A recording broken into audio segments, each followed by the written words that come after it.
बारिश की हल्की हल्की बूंदें गिर रही थीं। रात काफी हो चुकी थी, मगर उमर अभी तक घर नहीं आया था।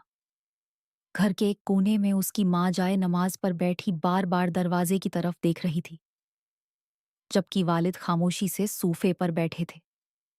मगर उमर, वो अपनी मोहब्बत में इतना अंधा हो चुका था कि उसे अपने माँ बाप की फिक्र महसूस ही नहीं होती थी। चंद महीने पहले उमर की जिंदगी में एक लड़की आई थी। बातें शुरू हुईं, मुलाकातें बढ़ीं, और फिर उमर ने अपनी पूरी दुनिया ही उस लड़की को बना लिया। अब उसे अपने वालिदीन की नसीहतें बुरी लगने लगी थीं।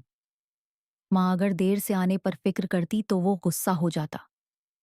वालिद अगर समझाते तो वो कहता, आप लोग मेरी खुशी नहीं समझते। एक दिन बात इतनी बड़ी कि उमर ने गुस्से में घर छोड़ दिया। जाते हुए उसने एक बार भी पलटकर नहीं देखा कि उसकी माँ कितनी बेबसी से उसे देख रही थी। वक्त गुजरता गया। शुरू में सब खूबसूरत लगता रहा। रोज लंबी कॉल्स, वायदे, ख्वाब। उमर को लगता था उसने दुनिया जीत ली है। फिर आहिस्ता आहिस्ता चीजें बदलने लगें। बातों में पहले जैसी मोहब्बत न रही। छोटी छोटी बातों पर झगड़े होने लगे। और एक दिन वही लड़की, जिसके लिए उमर ने अपने माँ बाप को छोड़ा था, उसने कहा, हम एक दूसरे के लिए नहीं बने। बस इतना कहकर वो चली गई। उस रात पहली बार उमर सड़क पर अकेला खड़ा रो रहा था। उसके पास न सुकून था, न कोई सहारा। तब उसे अपनी माँ की वो बात याद आई, बेटा, दुनिया छोड़ सकती है, मगर माँ बाप कभी नहीं छोड़ते।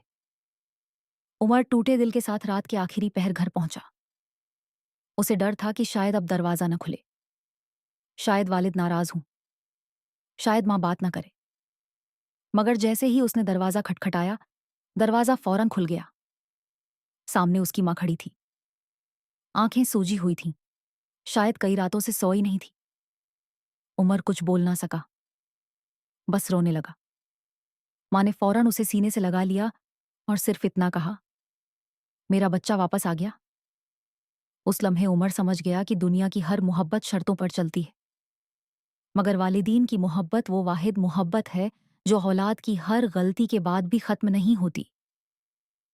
इसलिए कभी भी 2 दिन की मोहब्बत की खातिर अपने माँ बाप का दिल मत दुखाना, क्योंकि अगर दुनिया छोड़ भी दे, तब भी वालिदीन ही होते हैं जो बिगैर शर्त के साथ खड़े रहते हैं।